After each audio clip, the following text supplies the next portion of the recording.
आज हम लोग नवोदय विद्यालय के जो प्रवेश परीक्षा होती है उस पर चर्चा करेंगे कि नवोदय विद्यालय की प्रवेश परीक्षा में क्या क्या पूछा जाता है, उस पर हम लोग बातें करेंगे। ठीक है, चलिए शुरू करते हैं आज की कक्षा को। तो जो प्रवेश परीक्षा होती है इसका सिलेबस मुख्यतः 3 विषयों से होता है। एक हमारा होता है मानसिक योग्यता परीक्षण, जिसको हम लोग रीजनिंग भी कहते हैं। ठीक है, इसको अंग्रेजी में रीजनिंग भी बोलते हैं। इसके कुल मिला के 40 प्रश्न पूछे जाते हैं। कितने प्रश्न पूछे जाते हैं? 40 प्रश्न पूछे जाते हैं, जिसके अलग अलग 10 टॉपिक हैं, जिसकी चर्चा हम आगे करेंगे। दूसरा जो पूछा जाता है अंकगणितीय परीक्षण, मैथमेटिकल रीजनिंग या मैथमेटिकल क्वेश्चन। ठीक है, जो तुम्हारा मैथ का सिलेबस है उसके अकॉर्डिंग सारे क्वेश्चन पूछे जाते हैं। ये टोटल 20 प्रश्न पूछे जाते हैं। कितने प्रश्न पूछे जाते हैं? 20 प्रश्न पूछे जाते हैं। उसके बाद भाषा परीक्षण, भाषा परीक्षण पूछा जाता है जो हिंदी से पूछे जाते हैं। उसमें कई पैराग्राफ दिए जाते हैं, उनसे प्रश्नों को पूछा जाता है। ठीक है, उससे जुड़े हुए प्रश्नों को पूछा जाता है। इन प्रश्नों की संख्या 20 प्रश्न होती है। यदि आप इन 80 प्रश्नों में से 75 प्लस कर लेते हैं तो आपका प्रवेश नवोदय विद्यालय में निश्चित तौर पर सुनिश्चित हो जाता है। अभी हम लोगों ने सिलेबस में जो मेन टॉपिक पूछे जाते थे उनके बारे में देखा। अब हम अलग अलग टॉपिक की अलग अलग चर्चा करेंगे। ठीक है, हमारा मानसिक योग्यता परीक्षण, इसमें 40 प्रश्न पूछे जाते हैं। इसमें 10 अलग अलग टॉपिक दिए हुए हैं, उनसे प्रश्न हमारे पूछे जाएंगे। ठीक है, जैसे पहला वाला हमारा सिलेबस में दिया हुआ है असंगत को अलग करना। ठीक है, कुछ चित्र दिए रहेंगे, उसमें जो अलग होगा, ठीक है, उसे हमें अलग करना होगा। इसके 4 प्रश्न पूछे जाते हैं, लगभग 4 प्रश्न पूछे जाते हैं। उसके बाद है आकृति मिलान, इससे भी 4 प्रश्न पूछे जाएंगे, लगभग 4 क्वेश्चन इससे भी पूछे जाएंगे। इसमें क्या होगा कि एक आकृति दिया होगा, उसी के 4 ऑप्शन दिए रहेंगे, उसमें से आपको देखना होगा कि कौन सी आकृति उसी आकृति का है, सेम टू सेम वही है। आगे हम इसकी विस्तृत रूप से चर्चा करेंगे। जब हम इसको पढ़ाने लगेंगे तब हम सारे टॉपिक को अलग अलग बताएंगे। अगला है पैटर्न, इसको पूरा करना।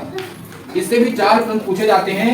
इसमें पैटर्न कुछ दिया रहेगा, एक निश्चित पैटर्न दिया होगा, वो हमको कंप्लीट करना होगा। उसके 4 ऑप्शन होंगे, 4 ऑप्शन में से एक ऑप्शन को हमको चूज करना होगा जो करेक्ट होगा। आगे है आकृति श्रृंखला पूर्ति, कुछ आकृतियां बनी होंगी। ठीक है, और आकृति जो हमें प्रश्न में दिया होगा उस आकृति को हमको पूर्ण करना होगा। जो 4 ऑप्शन दिए होंगे उसे देख करके कि कौन सा उस आकृति को पूर्ण करना है। इससे भी 4 प्रश्न पूछे जाएंगे, इससे भी हमारे 4 प्रश्न पूछे जाएंगे। फिर अगला है एनालॉजी, जिसे हिंदी में कहते हैं सादृश्यता। इससे भी 4 प्रश्न पूछे जाएंगे, इसकी विस्तृत रूप से हम चर्चा आगे करेंगे। अगला है ज्यामितीय आकृति पूर्ति, कुछ ज्योमेट्रिकल शेप्स होते हैं, जिसे हमने पहले बताया है। ज्योमेट्रिकल शेप्स जैसे ट्रायंगल है, ठीक है, स्क्वायर है और स्फेयर है, जो इस टाइप के हैं, इससे संबंधित भी प्रश्न रहेंगे और उनकी आकृति अपूर्ण रहेगी, उसको हम पूर्ण करेंगे। उसके भी 4 ऑप्शन दिए रहेंगे और इसके भी 4 क्वेश्चन रहेंगे। इसके बाद दर्पण प्रतिबिंब, मिरर इमेज, जिसे हम बोलते हैं मिरर इमेज, इसके भी 4 प्रश्न रहेंगे।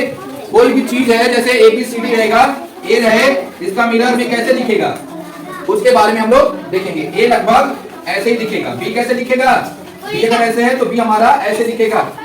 ठीक है, मिरर में उल्टा दिखता है। तो ये हमारा मिरर इमेज रहेगा, इससे संबंधित सवाल रहेंगे या कुछ चित्र भी दिए रहेंगे, उससे तो हम लोग मिरर में कैसे देखेंगे, कैसे बनेगा, उसे हम लोग उस ऑप्शन में से टिक करेंगे। अगला है पंच होल पैटर्न, इसके बारे में भी हम लोग आगे चर्चा करेंगे। इससे लगभग 4 क्वेश्चन आपके एग्जाम में आएंगे। इसके बाद है स्थान दृश्यावलोकन, इससे भी हमारा 4 क्वेश्चन रहेगा। और लास्ट टॉपिक है छिपी हुई आकृति, आकृति बनी रहेगी, उसमें कितनी आकृतियां हैं, ठीक है, इससे भी हमारे 4 क्वेश्चन आएंगे। तो ये हमारा सिलेबस हो गया मानसिक योग्यता परीक्षण का। इसके बाद हम लोग पढ़ेंगे अंकगणितीय परीक्षण में कितने टॉपिक्स आएंगे, उसकी हम लोग विस्तृत रूप से चर्चा करेंगे। देखिए बच्चों, अभी हम लोगों ने देखा कि रीजनिंग में क्या क्या पूछे जाएंगे। अब हम लोग देखेंगे कि अंकगणितीय परीक्षण में क्या क्या पूछा जाएगा। इसमें तो पूछे जाते हैं 20 प्लस, लेकिन इसका सिलेबस थोड़ा सा लंबा है, लेकिन टॉपिक जो है वो आपको आसानी समझ में आ जाएगा। ठीक है, पहला है संख्या एवं संख्या पद्धति, नंबर एवं नंबर सिस्टम। नंबर एवं नंबर सिस्टम जिस पर हम लोगों ने कार्य किया है अच्छे से। उसके बाद है पूर्ण संख्याओं पर 4 आधारभूत संक्रियाएं, ये हम लोग चर्चा करेंगे। इन सब टॉपिकों से मिले जुले प्रश्न आते हैं, किसी कभी एक प्रश्न आता है, कभी 2 प्रश्न आता है, तो एक मान के चलिए एक एग्जाम में प्रश्न आपके आएंगे। उसके बाद भिन्न और भिन्नों पर आधारित मूलभूत संक्रियाएं हमने पढ़ा है। फ्रैक्शन, ठीक है, फ्रैक्शन पे एडिशन पे सवाल हो सकता है, सब्ट्रैक्शन पे हो सकता है, मल्टीप्लिकेशन पे या डिवीजन पे, ठीक है। तो इस पर जो भी चारों प्रकार के सवाल बनते हैं उनसे संबंधित प्रश्न हमारे हो सकते हैं। अगला सवाल है, टॉपिक है हमारा गुणनखंड, गुणज और उनके गुण।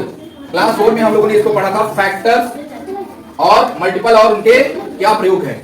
मल्टीपल का कहां प्रयोग होता है, फैक्टर का कहां प्रयोग होता है, इनका हम लोगों ने बहुत अच्छे से प्रयोग किया था एलसीएम और एचसीएफ में, ठीक है। तो अगला टॉपिक हमारा एलसीएम और एचसीएफ, ठीक।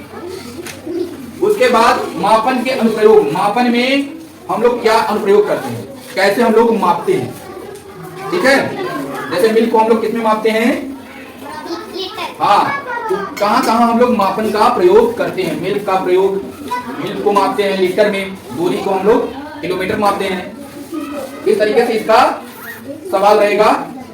व्यंजकों का सन्निकट एवं सरलीकरण, व्यंजक हम लोग आगे पढ़ेंगे, जैसे a प्लस बी का होल स्क्वायर क्या होगा, ठीक है।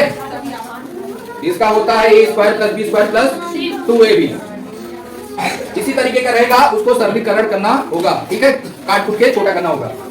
अगला टॉपिक है वर्ग, वर्गमूल तथा घन, घनमूल।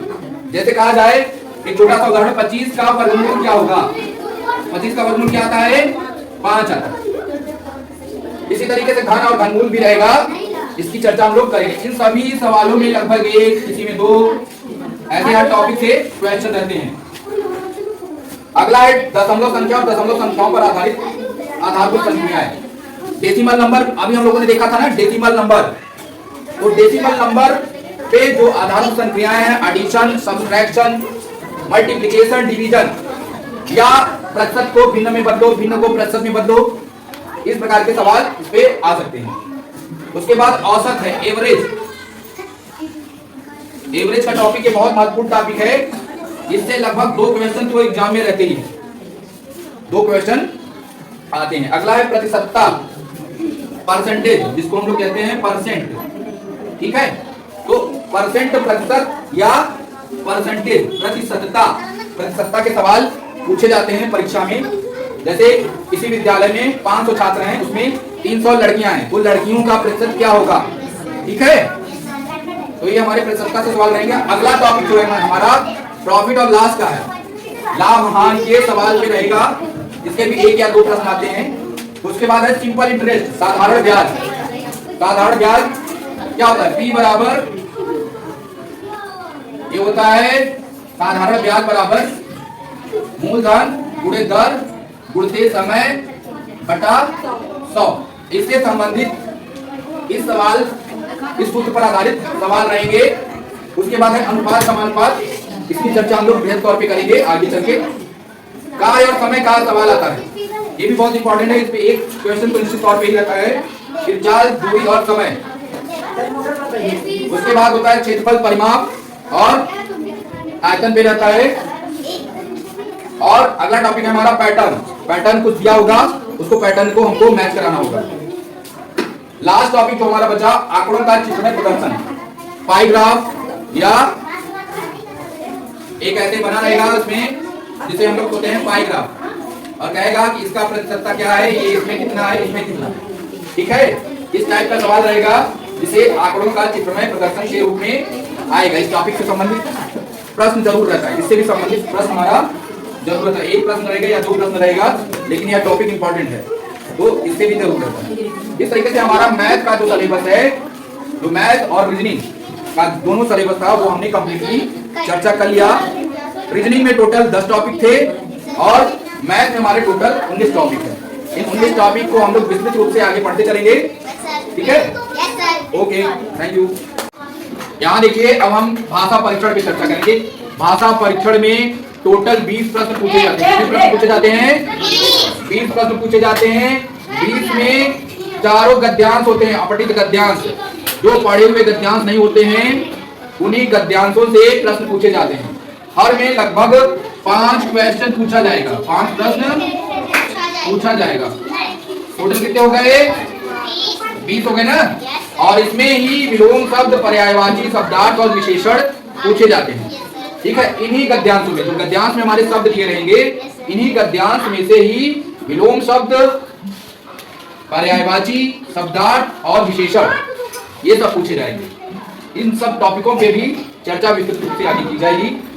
इस तरीके से आपका जो सिलेबस है नवोदय विद्यालय प्रवेश परीक्षा का, उसमें 3 टॉपिक थे, रीजनिंग, मैथमेटिकल रीजनिंग, अंकगणितीय योग्यता और भाषा परीक्षण, तीनों टॉपिक का विस्तृत रूप से चर्चा यहाँ पे की गई। ठीक है, आप लोग इसको समझ गए? चलिए, बहुत बहुत धन्यवाद आप सभी का, थैंक यू।